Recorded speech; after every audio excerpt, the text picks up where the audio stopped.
Welcome back, everyone, to Tech Talk, the officially unofficial Transformers TCG podcast. I'm joined, as always, by Scott of VectorSigma.info, but we do have a very special guest. It is your favorite world champion and mine, Dan Arnold. How you doing, Dan? I don't know if that's a compliment. How is that not a compliment that you're somebody's favorite? I'm the only one. It's not even fair. No there are other world champions. Just because I don't know them personally doesn't mean it doesn't count. Okay. I mean, there are lots of world champions. Come on. That's fair. It's not that you beat out the Chiefs for me. Did I beat out the Astros? That's a larger discussion, which we'll leave for another day because that is a very we'll say interesting topic. Yeah, sure. We'll leave it as interesting. Okay. Leaves it, yeah. Anyway, so we're back, and Dan, by the time this is hitting people's ears, the news has disseminated at least somewhat. A few people may have retweeted it or posted in various social media, but you had some exciting news that you wanted to hit the world with. Yeah, I guess so. Finally, right?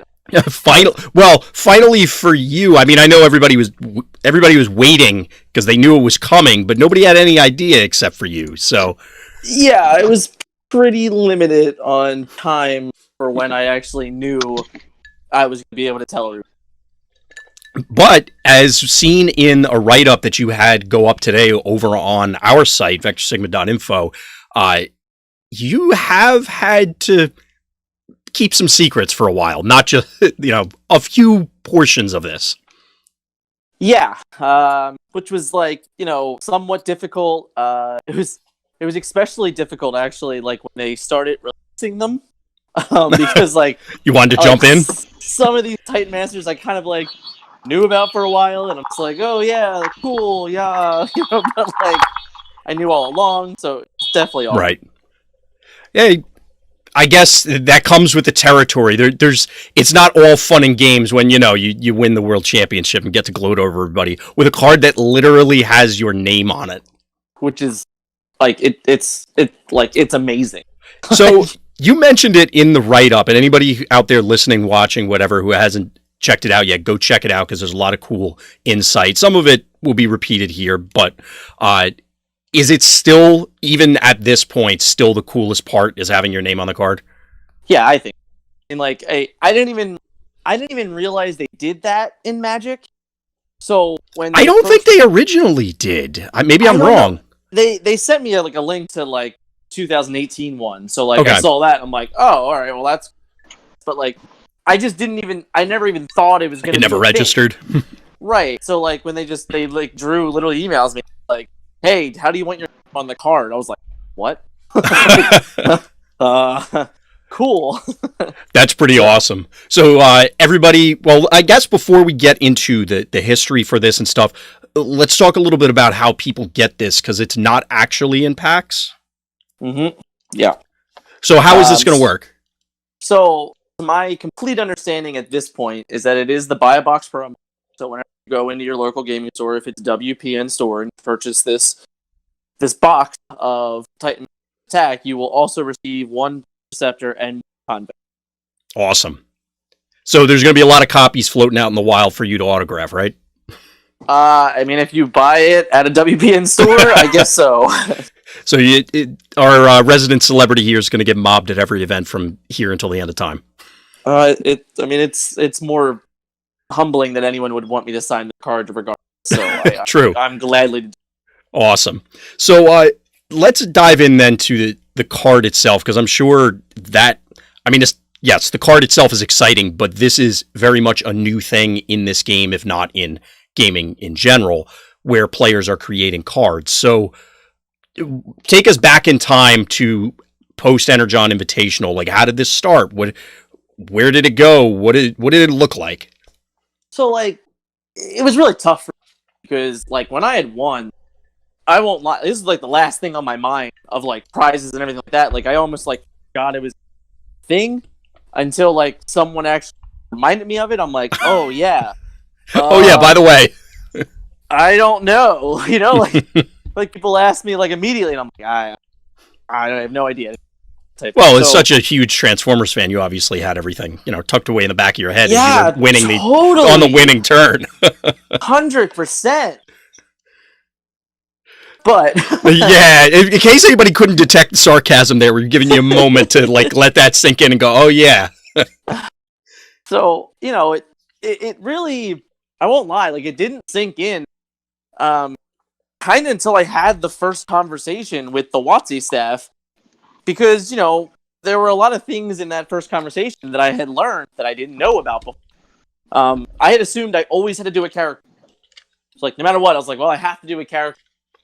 It's like, fine, I guess I have to pick this character, and then you go from there, yada, yada, yada. Right. That couldn't have been further from the truth in the end. It ended up being like, hey, you can do this battle card.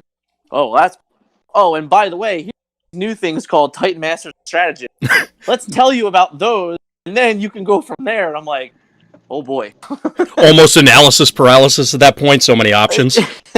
Right. So it's like, I after that initial conversation, learning all the guidelines, how they build, how I could go about it, they gave me basically until the new year, right? So like I had from December 18th first conversation to like January 2nd, like I had my next. So I had a couple of weeks to really sit and think about it and kind of come up with some stuff and create some stuff. And I even actually made my own characters and typed them out and had all that stuff. It was like, all right, cool. And the other thing that I did I thought was at least somewhat intelligent on my end was I actually went on the app, and I would organize every type of character by their start cost, etc. And I wanted to find what the breaker numbers were on certain things, because I was pretty sure I knew the answer, but I wanted to be sure. Mm-hmm. So for example, card.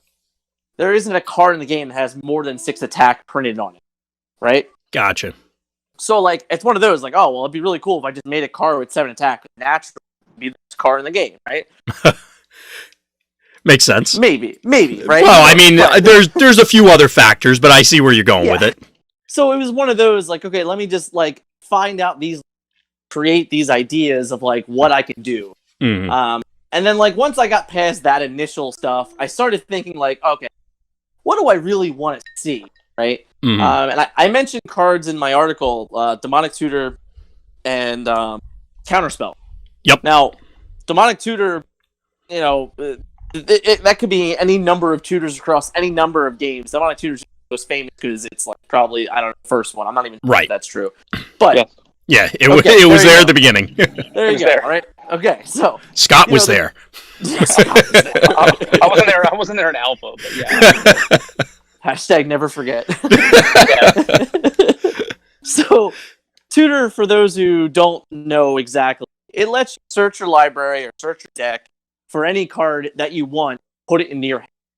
So, we have cards similar to that in this game, that none of them that search your library, but we have kind of sort of the green effect, which is an extension, and then we have the Optimus Prime effect, and stuff like that, where it's an extension or it lets you get cards back, and even cards Recollect, so these cards kind of exist, but there was nothing to the extent of Demonic Tutor, right? That would just let you just straight search your library. And the reason I wanted something like that in the game was actually because if you start looking at a lot of the top tier meta decks, a lot of them filled with 6 to 10 green cards, for example, because those are the best options because they're green.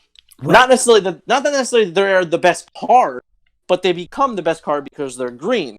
So I felt playing cards you don't have is kind of hard. Right. So I felt like a Demonic Tutor was an insight because it would now give you the ability to have more of an library to find cards. Gotcha. Okay. The second was Counterspell. Mm-hmm. Now, we have cards like Counterspell, obviously. We have Infiltrate, we have Jam, and we have a plethora of other secret actions that counter, in quotation mark, what your opponent is trying to do. Right. The problem with the card in the end is that you always have to show your hand. You're I played a secret action. So your opponent can kind of assume what your secret action is based off of your deck, etc. Yep. So I really thought it'd be very, very interesting to have a card or to have a character in the game that could do this without your opponent being necessarily prepared. Right. Right. Well, both of those things, even when I delivered them to WotC, kind of came back as, that's really strong. I'm not sure how we can really implement the game without putting serious handcuffs on it. Right. Um, Which would make, I mean, if you put it to their defense, I guess, putting too heavy handcuffs does kind of sap some of the fun out of your player make card.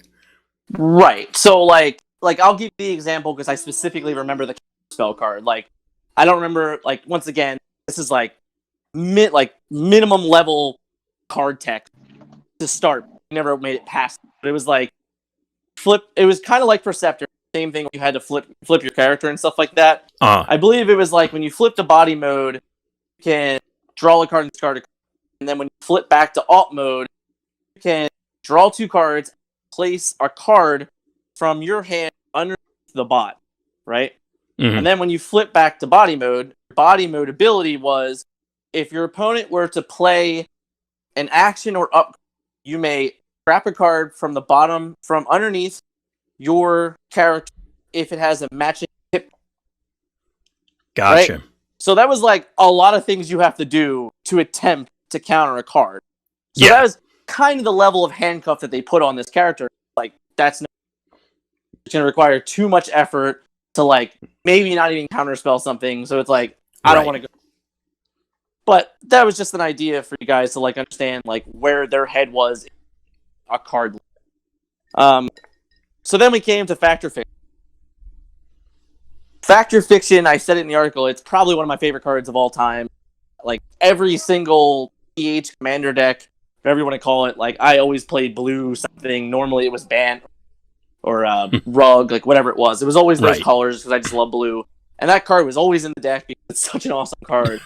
And I remember, like, literally the moment that I had said it, I just remember them both, Scott and Matt, just being really excited about it. Like, yeah, I really like this. We can work with that idea.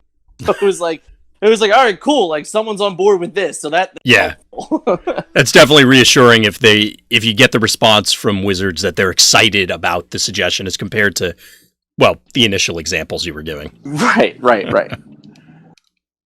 So now you've officially got... Oh, go ahead. I didn't mean to cut you off. No, you're good. You're good. Go. I was going to say that at that point, you've officially... Or were you still wrestling with it? Were there still iterations or other cards that ended up falling by the wayside that you were debating? Or was it very much, I found Factor Fiction or Perceptor, roughly, I'm all in on it, and that's the idea, you latched onto it? Or was there still things you were grappling with at that point? So, like, when they came back with card ideas, it was those 3 bot ideas that they had came back with. Now, what I want to remind everyone real quick is at that time, none of this was even considered to be a Titan Master or anything like that yet. So, like, this is still, like, how, like, we're still in this process of, like, all right, well, these are the ideas, this is card text, and there's really nothing else. Like, I didn't have any stat ideas, or maybe I had a generic, like, hey, a card text like this would be somewhere in this star area, So, like, maybe the original counterspell thing was like, all right, you can have this character with this text between, like, 11 and 15 stars. Like, so, like, this is, like, the very little insight to where this character could end up looking, right? Gotcha. So even the original, what is now to be Perceptor, his original card, he might have been like an 11-star character, like when they first announced it. So, like, all right, we're gonna put him as an 11-star character, and we're gonna give you these line of stats. Gotcha. So, like, at that point, once again, I haven't said it yet, but, like, I am not a card designer. I'm not a game designer. So, like, the only way I can look at this character and decide whether or not it's good or bad is by understanding all the information. And I can't have all the information. So, like, at this point, I'm just like, I really like that card text, but, like, it could be better, right? I mean, like, that's the answer for every card. Every card could be better, obviously. So, like, to me, I'm just like, oh, well, can we do this? Oh, can we do that? Oh, can we do this? Like, sometimes I would get the nod, like, yeah, okay. So, like, for example, originally the card when flipped, cards that were revealed actually were going to be your opponent was going to take the top 4 cards, and they were going to put one pile face up and the other pile face down. So now the player had to choose between a face up and face down pile. I didn't really like that. I understand their point of view, where they like it a little bit more because it gives a little bit more leeway to the player deciding the pile, to hide information and stuff like that. Of course, I wasn't a big fan of that because, like, I believe this should be a skill check. This card should be a giant skill check, basically, and like, so your opponent has to see the cards first. They have to make the decision of what 2 piles to put them in, and then the player has to make the decision of which pile is better to take. So right. I think the player deciding where the piles go has to have perfect information. So I think that's kind of where I was like really, really against the whole face. So I fought really hard to get it face up, obviously. Yeah, I'm glad it turned out that way because I kind of lean into your opinion on that as well. So tell us more about, I mean, you put a lot of words to paper, or I guess pen to paper, finger to key, however you want to look at it. Well, while we're on the subject of that, before I jump over, you're going to... Did we get a Scott? A wild Scott appeared? We got a robot Scott. Well, he'll jump back in, but are you planning on doing more follow-ups for this before we dive into the other? So more specifically written articles or other podcasts, other videos, whatever, more media explaining the process, the strategy, which we'll get to in a few minutes. Anything else related to the card you created? Yeah, I had a very, very short period of time to decide how I wanted to reveal him. It was kind of a last minute thing, but it's okay. We still got it out in a timely manner, and everyone was all happy, so that's good. So I still very much do want to dive deep. I will probably do either an article about Perceptor, and like kind of where I see him in the game, maybe right now, maybe when the rest of the set revealed, stuff like that. So I definitely will plan on doing those personally. I 100% look forward to seeing whatever everyone else has to say about him. Of course. Even as the initial reaction, it seems like everyone's pretty much likes the card, so that's really cool. Yeah. I'm really excited to see all the good, positive responses about it. So thanks, guys, for keeping me busy all day as I was reading everything. But the other thing I'm really going to try to do is I'm going to try and get one of the WotC staff, hopefully, to come on and do a podcast with me so we can that would be awesome. Work through it from their point of view. I'm really hoping to get that done, and we'll see what happens. Right.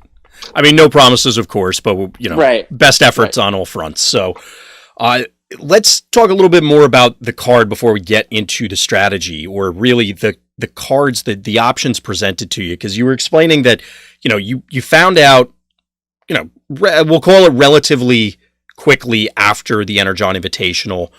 You had your deadline of the first or the beginning of the year, and then from there it was a lot of waiting game, it sounded like, besides hashing out the specifics, of course.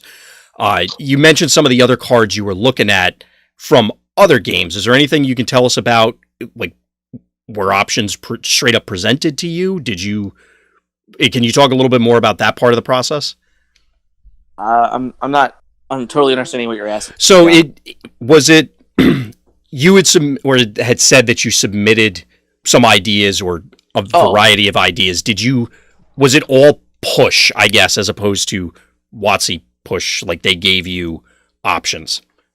It's definitely both. Yeah. There were things that like I had wanted, and then there were, basically them reminding me, saying like, okay, listen, you can have this, but like, so like, for example, for Perceptor, like I wanted this card to be as best as it possibly could, right? So let's look at Convex instead. Actually. So Convex, when we decided that we were gonna do a Titan, right? I'm like, all right, yeah, let's do this. Like, what can we do? So like, they sent me over the first head, and I don't even remember what the first head was, but I don't think it was the safeguard option. It had something. It had some other text on it. But what it had on it that I really liked and I really pushing for was it had a Perceptor only ability. Okay. So like when I first saw that, I'm like, oh, that's really cool. Like I want to run with that idea. So I had pitched back to them options. of possible things that the Convex could do when the head, was popped off. Mhm.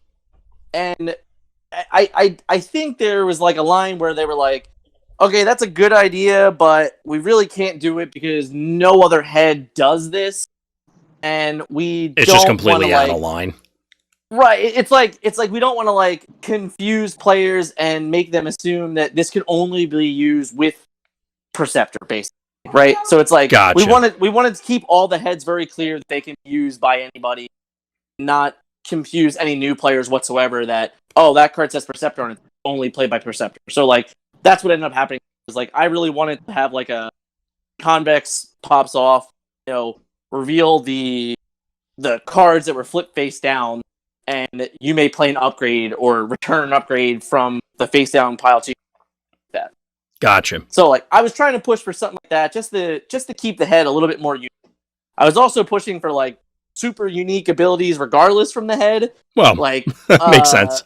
Like the head would be like this specific head also grants tough one from the face down cards or something like that, but that would have been way too expensive because like all of a sudden now if you're like, I'm showing off my guy has like 4 attack and 4 tough, it's just too much, right? Yeah.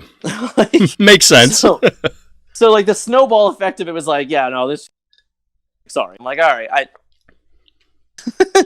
Yeah, there are certain limits. I guess I can understand their argument.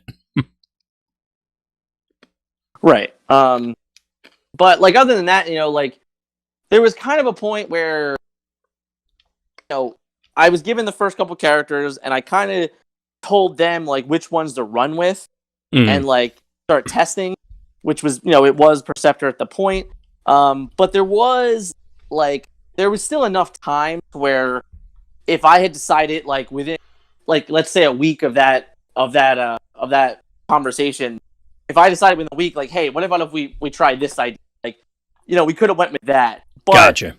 I will say once we got to the point of choosing the Perceptor character and being like, all right, this is what we're gonna go with. This is the idea we're going with. At this point, all we're gonna be able to do really is stats. Maybe like change the text box here, a little bit there, type scenario. Gotcha.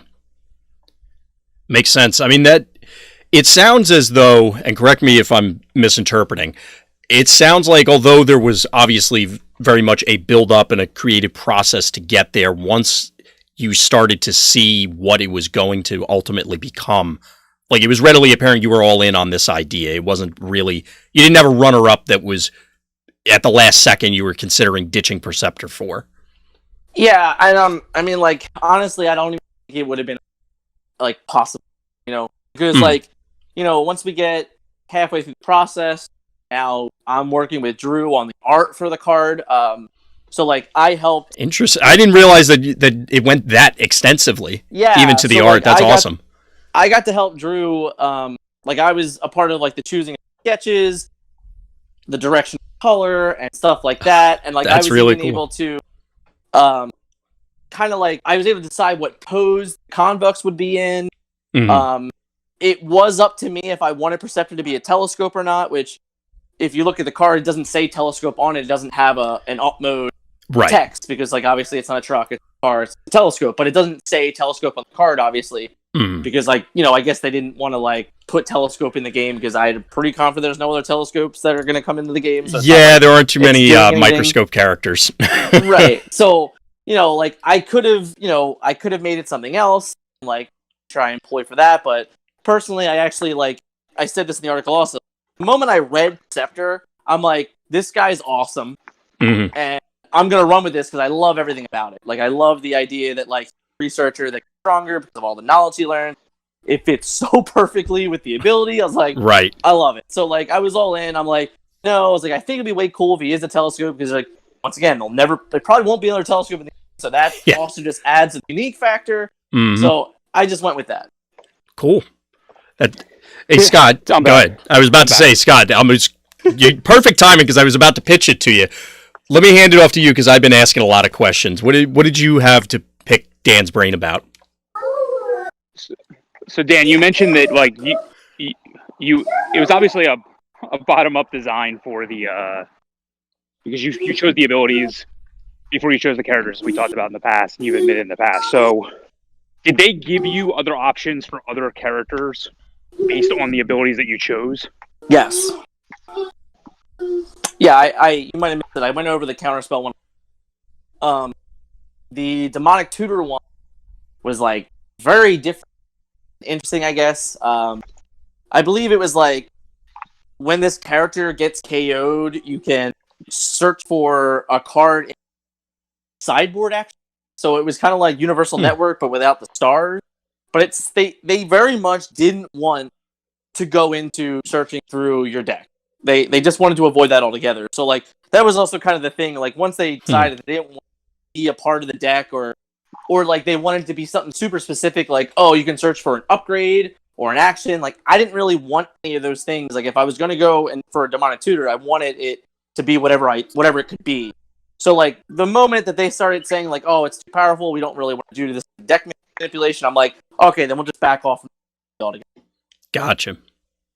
So, but because you're not super steeped in the lore, and to be honest with you, I'm not even as steeped as other people are either. But when they presented you with, hey, if you go with this ability, here are some character suggestions. Like, how did that feel? Like, did you care really? Like after they gave you like, here's the TF wiki.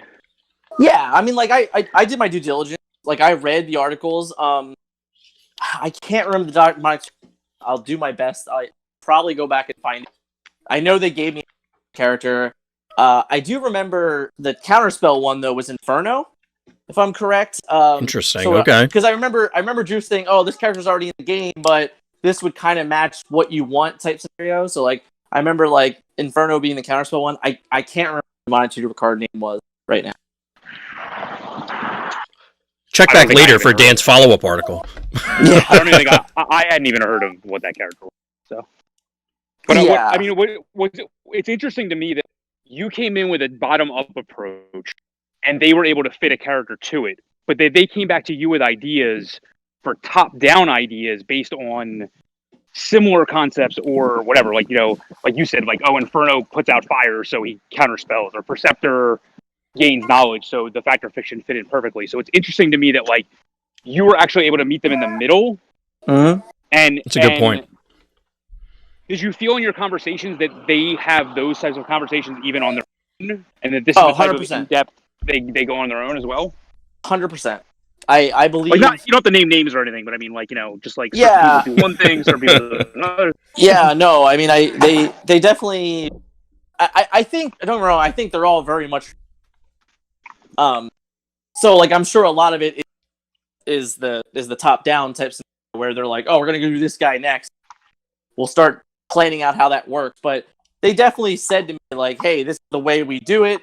We either we either take a character, we take what generation from what character that's going to be in, and then we're going to get a text that meets that character, and then we also do it the other way where it's like, all right, we want this ability in the game. Let's start working on that, and then we'll start figuring out where that ability fits with what character. And like when that information was given to me, I felt a lot better about the whole process because I'm like, oh, okay, well that means I don't need like some crazy thing. I can just do it this way. Yeah, you didn't need to swallow the ocean, so to speak, with the entirety of the Transformers lore. Right, and I also I didn't need to just be like, oh, I only know 5 characters, so. Hey, here is my Bumblebee that I just because I know Bumble. Right. And did they ask you right away which way you wanted to go? Because I remember or was it and somebody's like, yeah, he doesn't really know all that stuff, so let's just go this way. So I mean I think this is an okay story to tell because it's the truth. I'm sitting here talking to Drew. Well, I'm having a conversation with Drew and Matt, right? And Drew is like, he's going off and he's naming this transformer. That transformer, this transformer, that transformer. I'm like, and then Matt's like, Drew, he doesn't care. He just wants the card to be good. It's just like Matt, you get it, buddy. You get it. You get me. That's awesome. So I definitely have a big thank you to Matt because Matt was very comical in those group conversations that we had. Which is interesting. Correct me if I'm wrong, Scott. You probably remember this. Hasn't Matt or Drew in the past indicated that one of Matt's primary functions is more on the pairing it to the lore, like making sure he's like the lore, like the lore, like the designer of lore or something like that. It isn't something to do with his. It's not quite irony, but it's interesting to me that he was the guy that pointed that out at that stage. That's kind of funny. Yeah. But I cut you off, Scott. Yeah. Go ahead. No. I think that's really important because you have to, like, because obviously Drew is a brand manager, so he knows the brand, and of course, the IP is what his main focus is, and right. The game designers are still looking at it from a game perspective. So I thought that was very interesting. The other question I have is, so I'll get to the other specific one in a second, but like, how did you feel when they told you, oh yeah, by the way, this set that's coming out in April that we haven't told you about yet, totally, this is where your card's going to be, and this is how it's going to be in the set. Like, how did you feel? Like, obviously there was a moved up deadline, but I didn't think this was going to linger on for like 8 months or anything like that. So like, did you have any opinion about that? Like, bam, next set, here it is. And then also like, hey, by the way, it's his buy a box promo. So like, it won't be in the set, like, but it'll be easy for people to get, etc. Like, just any of that kind of stuff. Yeah. So like, even when I started thinking about the win and like the card creation, I had thought I always go to like Dark Confidence, Snapcaster Ages, you know, that there are 2 cards that were won by World Champions in Magic, that they were just in the set. Right. So right. I assume I knew that like this once again is all hindsight, but like I knew that like Wave 5 was done, right? So I'm like, there's no way this card's gonna be Wave 5. So maybe it'll be cool. I'll have some time to work on it. I'll have it for Wave 6. It'll be like, hey, like this is like the poster child for Wave 6 type thing, right? So that was like, all right, I'm okay with that. Like I'll have to wait, you know, a good period of time, because then we didn't know when Wave 5 was coming, right? So but you know, I have that conversation like, hey, this is what we're gonna do, this is how we're gonna do it. And I was immediately shocked. I was like, wow, we're gonna get this whole thing done in like 6 weeks? Like, yeah. All right, like game on, you know. And like I the whole process basically start to finish was about 7.5. So, you know, they set a deadline and we went a little over the deadline, but still got done and still got the information. Right. So what about the buy a box aspect? Did that matter to you? Was that cool? Not cool? I don't think it matters to me to say. You know, I hope that it doesn't handicap anyone getting the card. You know, I hope it's still accessible for everyone, and I hope that, you know, it's not that big of a deal. You know, worldwide, I should say. I'm not exactly sure how the distribution works everywhere worldwide. So I just hope that in the end, it's like there's enough of these to go around. Like players in the game can get this card. Sounds good. What about when they offered you to?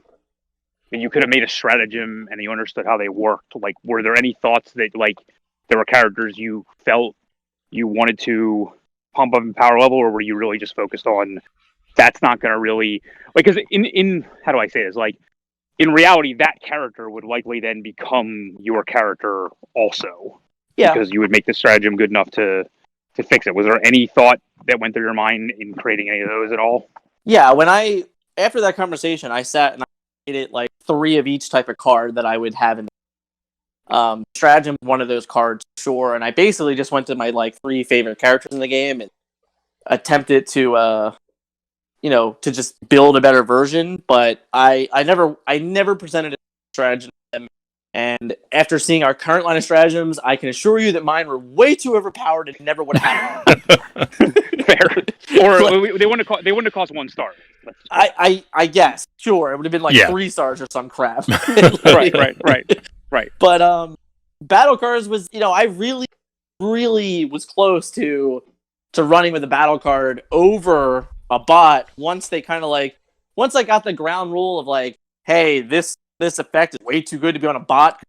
Again, we have these characters that start in play, and obviously like an oppressive ability like a counterspell or a demonic tutor in play it's very powerful. It's like you're going to get this at a point in the game. Like it's almost a guarantee unless somehow your character gets killed in one shot, you know, KO'd in one shot. So it's like if these things aren't going to happen, then like you're going to get this thing. So it's like there has to be a restriction. But as a battle card, that same restriction may not have existed, you know? So, like, I could have went with maybe just having a counterspell in the game, you know? Like, and, like, I was really close to going with that idea, but when everything got sent back and I saw the idea for Perceptor, like, that card text, I was very, very much like, okay, you just took my favorite card, like, in like, another game and, like, made it better for this game.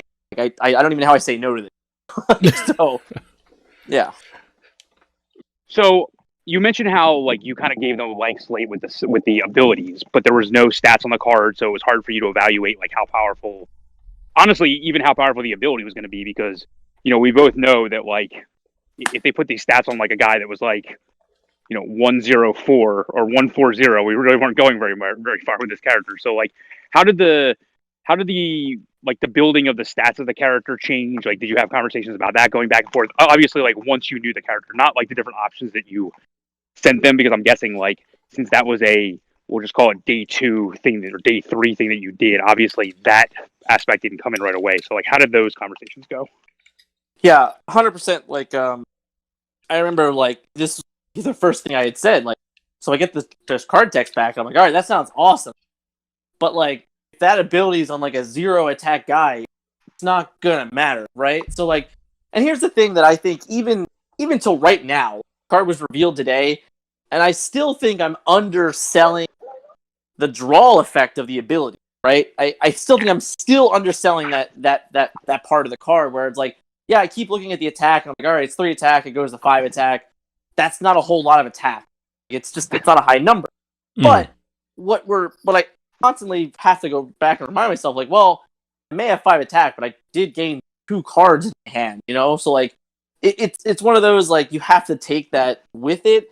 And I know that if it's stronger, even if it were like, let's say it started at 5 attack, like, I imagine if it started at 5 attack, the body move would have had to have been like 13 stars, right? Like, let's just put it up that high, probably that big difference. Right. And now you look at the 13 stars plus a head, so now you're looking at, the options for the heads that you were going to have would have been way, way, way, way, way smaller if you went with a higher base attack or higher stats. And that was kind of the conversation that I ended up having. It's like, hey, listen, like, we can do it this way, but like, you're going to lose options that way. So once you start, one of the other things, like, in my initial interview with them was I wanted to play a character that was somewhere in the middle, because I wanted this character to have options to go where it could go and where it could fit in. I use the example of a Flame War type thing. Like, Flame War sees play in so many different decks because it's like, probably the best 5-star character in the game. So like, right. I was pointing it at, like, we don't really have that middle star character in the game where it's like, this is the best 8-star in every deck. Like, that doesn't really exist. So, getting this character into that star and then understanding what the stats needed to look like, it was very tough for me, on the outside, because like, I just kept like, that's not good enough, that's not good enough, that's not good enough.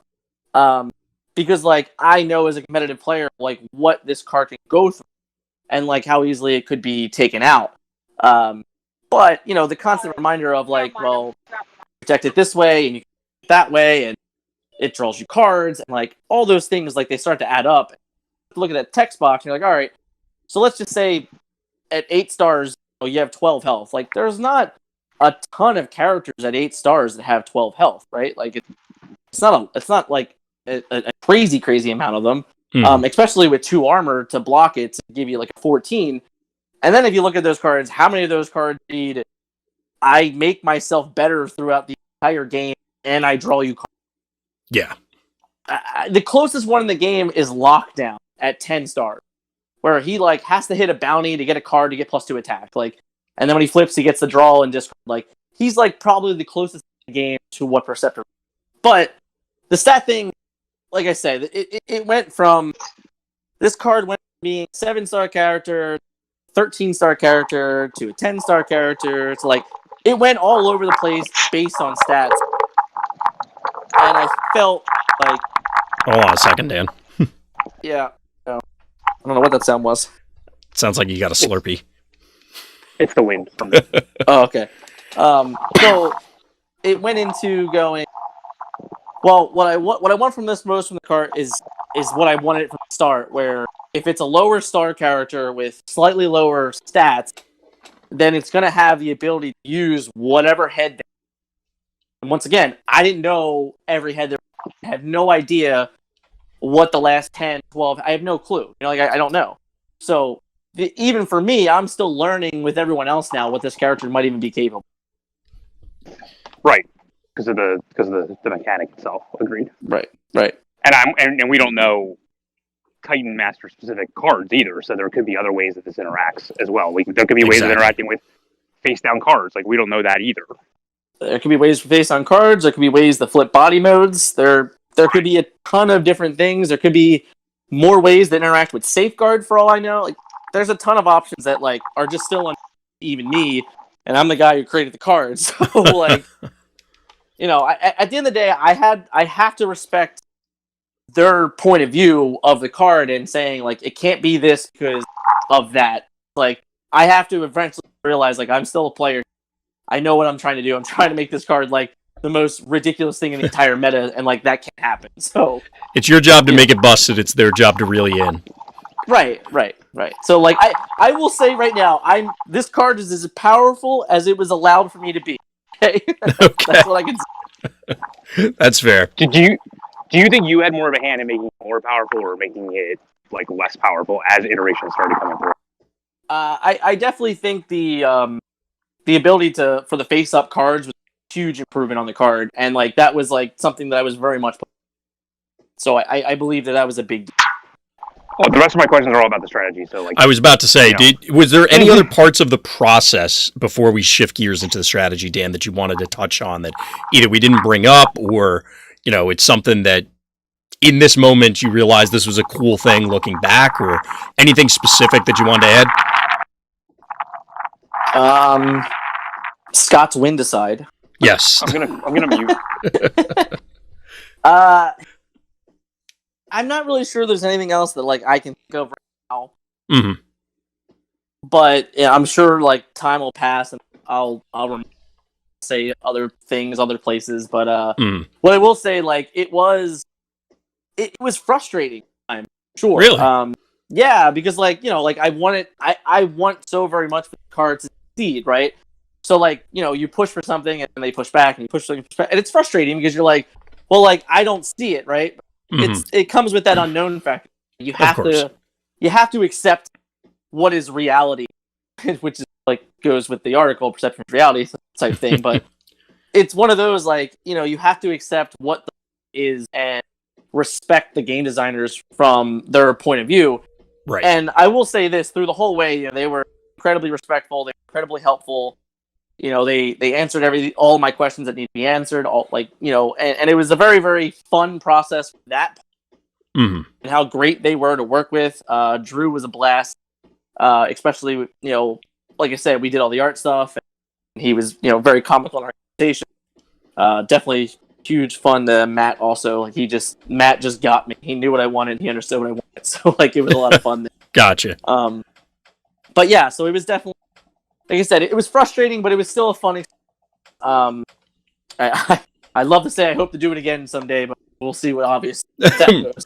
Right. I mean, at least going forward, you certainly now have a very large peek behind the curtain, a good view of what goes on. So the rest of Wave 5, Wave 6, etc., I think you more so than definitely any of us have...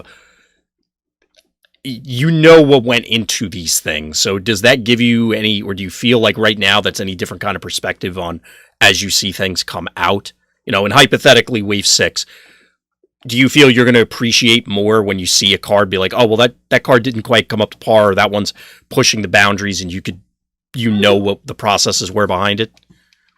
Yeah, like I said this like a couple times like throughout the process that like in this game, feel that so many.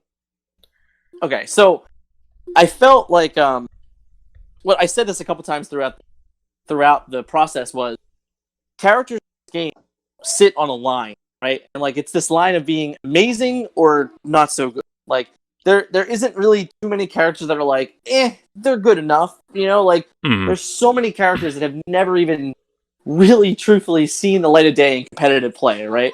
Right. So when you go back and look at those things, it's so hard for me to go in looking at this character and going, man, like this guy is on that line.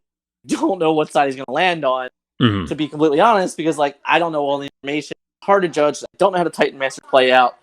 I don't know any of these things. So the thing that I took away the most was stats as a whole, right? Because like I said, their whole process was they kept saying like, don't worry about the stats, don't worry about this, don't worry about that, don't worry about this. And then so like I go back and I look at like Grimlock, right? Mm-hmm. So Grimlock is like a 10-star character, bonkers ability, and his stats in Wave 1, they're pretty subpar. He was one of the best characters out of Wave 1. Mm-hmm. But here we are, 4 or 5 waves later, and he hasn't seen much play since. Now there's other reasons, obviously, but he in that moment was still a phenomenal character at that time. So you look at characters now, like let's just like name the other Dinobots, right? All those other Dinobots, the only reason they saw play was because they worked well with Grimlock. But none of them have kind of stood the test of time. Like obviously Swoop is seeing some play in combo because like he has like 12 health. Like, right. So, but like stats that's again. It. Like that's it. So it's just so hard to really understand the character stat line along with the way they judge these abilities, because like Flame War, Flame War's, I'll say it again, it's the best 5-star character in the game. It has literally been a part of the meta for 4 straight waves. I'm not sure there's another card other than maybe Battlefield Legend, because if we can include him in sideboards and stuff like that, but like there aren't enough cards that have really stood through that. Right. So, judging cards now is a little bit easier for me because like I can just very easily see where their limit was. Gotcha. That's a long answer. But well, I mean, it answered the question. It's those are the sort of insights that we wanted to pick your brain about. But speaking of insights, Scott, are you done with your Slurpee or the wind tunnel or whatever that was? I'm closer to the houses now. Okay. I actually have one other question. Oh, okay. Go ahead. But it might have to do with strategy. I'm not positive. Okay. So, in the 3 major organized play events from last year, you played a control deck in the preliminaries, a control deck in the top 32. You played a aggro control deck, mid-range aggro control deck, and then you played a control deck. Do you feel, by making this ability based on a popular blue Magic card that saw play in a lot of control decks, do you think that that's where that you want this to lean, or do you think did you want to make an ability that like, so okay, we're on record saying that you should be able to play either type of deck, but obviously like certain players favor a certain type of deck. Do you feel like aggro players may not feel this is like for them, or do you feel like it has play on both sides? Well, I mean, I'll say this right now. Players today that reached out to Stefan Bixler both have said to me already that they believe this card leans to the art. So, okay. I honestly card leaning like 3 different ways, and maybe there's a 4th that I don't even know about yet type thing, because the card quality that you're getting, the free attack power that you're getting, like this card can definitely, in my opinion, just go either way potentially. I don't know that it matters to me at all which way it goes. But like I didn't build it like, oh, I'm gonna build this and this is gonna be like a tier 1 control deck type card. I wouldn't say that. One other question: was there any conversation about the combat tribes that the card had and how that would influence the card at all? Was there any conversation about the combat tribe card? This is obviously a specialist on the alt side and a ranged character on the body side. Was there any conversation like, if it was this, then this would have to happen, or was that just kind of like the way the lore of the character played out? Was there any conversation of that at all? No, I believe it was just the way the lore of the character worked out. Okay. I wasn't sure if like because there's been conversations in the past about how like characters that are melee like are just bigger naturally because they don't have as many cards around them or range get this, etc. So I just wasn't sure. No, that conversation never occurred, so I don't actually have an insight on that. Okay, cool. So I guess that, again, unless anybody had any last second stuff, we can switch gears at almost the hour mark to the strategy half of things. Scott, I know you had a whole bunch of questions on that. Unique. It is. I'm more just making a joke about it, but yeah. I mean, I said in the article, this isn't going to get covered in one or two things. It's so big, it's so long, and I know it feels so short. You know, like I'm sure there's some people that are like, man, it was only 2 months ago. Like, trust me, I'm feeling the same way, but at the same time, it's like all the stuff that I had went through to get this card today is like it was a journey that was awesome. Well, folks, we're going to cut it short there. As you'd imagine, with, well, the most exciting thing that's happened in the game so far in a player-created card, we've had a few things to discuss. So please stay tuned for part 2, where we go over the more strategic implications of Dan's created card, Perceptor and Convex. So as always, everyone, thank you for listening, thank you for watching, and please tune in next time for more Tech Talk.